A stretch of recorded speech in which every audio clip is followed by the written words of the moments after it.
दोस्तों, income tax department की तरफ से आया नया अपडेट। आपको भी आ सकता है सेक्शन 143(1) के तहत इनकम टैक्स नोटिस। अगर आप नए टैक्स पेयर्स हैं तो आपके लिए तो और भी कई स्थितियां हो सकती हैं। दोस्तों, जहां कंफ्यूजन होता है वहां सबसे ज्यादा टेंशन होती है।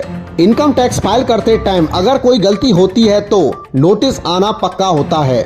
दोस्तों, इसे पूरा डिटेल में समझने के लिए बने रहिए मेरे साथ इस वीडियो में एंड तक। इनकम टैक्स को लेकर काफी कंफ्यूजन रहते हैं।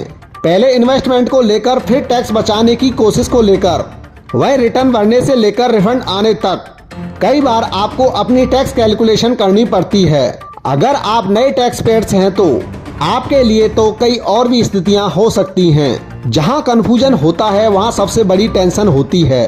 इनकम टैक्स फाइल करते टाइम हमसे अगर कोई गलती होती है तो नोटिस आना पक्का हो जाता है। अगर गलती आपकी तरफ से ना हो और फिर नोटिस आए तो ऐसा भी हो सकता है, लेकिन घबराएं नहीं। आइए जानते हैं ऐसी सिचुएशन में क्या करना चाहिए और क्या सही रहेगा। दोस्तों, इसे हम टैक्स की भाषा में समझें तो इसे लेटर ऑफ इंटीमेशन कहा जाता है। ये नोटिस बताता है कि आपकी तरफ से भरा हुआ रिटर्न सही है या गलत है। रिटर्न फाइल करने के दौरान अगर आपने इंटरेस्ट की जानकारी गलत भरी है या फिर कोई छोटी मोटी गलती हुई है तो भी ऐसा नोटिस आ सकता है। यह नोटिस बताता है कि रिटर्न में जो भी गलतियां हुई हैं उन्हें जल्दी से जल्दी ठीक कर लें। क्या हो सकता है इनकम टैक्स नोटिस का मतलब? चलिए बताते हैं विस्तार से। अगर इनकम टैक्स रिटर्न के दौरान जो टैक्स भरा है आपकी देनदारी उससे ज्यादा बन रही हो, अगर आपने रिटर्न के दौरान जो टैक्स भरा है आपकी देनदारी उससे कम बन रही हो, या फिर आपने रिटर्न सही भरा है, एक्सपर्ट मानते हैं कि ऐसा नोटिस हर करदाता के पास आता है।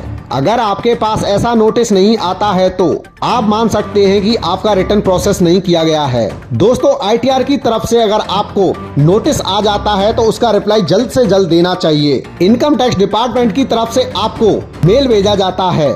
टैक्स एक्सपर्ट के मुताबिक 141 के तहत आने वाले टैक्स नोटिस को नोटिस ऑफ डिमांड कहा जाता है।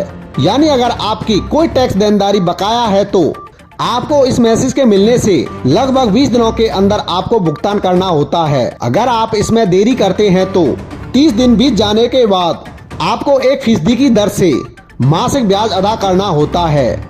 इस ब्याज को हम किस तरह से सबमिट कर सकते हैं तो चलिए हम बताते हैं step by step. Number 1, income tax department की वेबसाइट पर जाएंगे तो आपको होम पेज पर बाईं तरफ के कॉलम में 99 नंबर पर ITR स्टेटस लिखा मिलेगा। नंबर 2, इस पर क्लिक करेंगे तो नया पेज खुलेगा जहां पर आपको pan number, ITR acknowledgement number और कैप्चा कोड भरना होगा।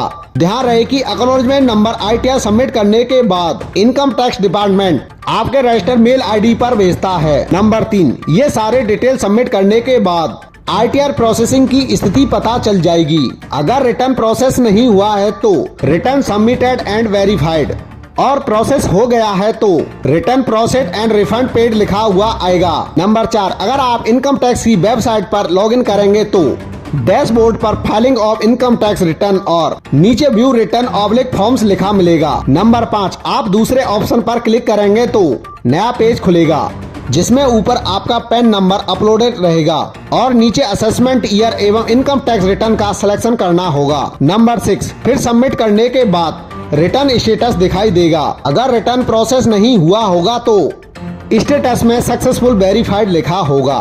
नंबर 7, ITR प्रोसेस लिखा हो तो समझ लीजिए कि आपका ITR प्रोसेस हो चुका है।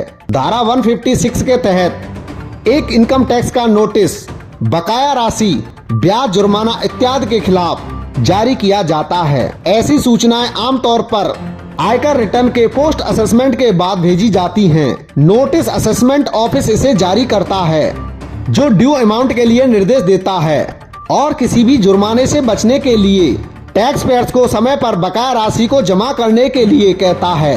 दोस्तों, यह थी आज की गुड न्यूज। दोस्तों, वीडियो पसंद आई हो तो वीडियो को लाइक और शेयर करना ना भूलना।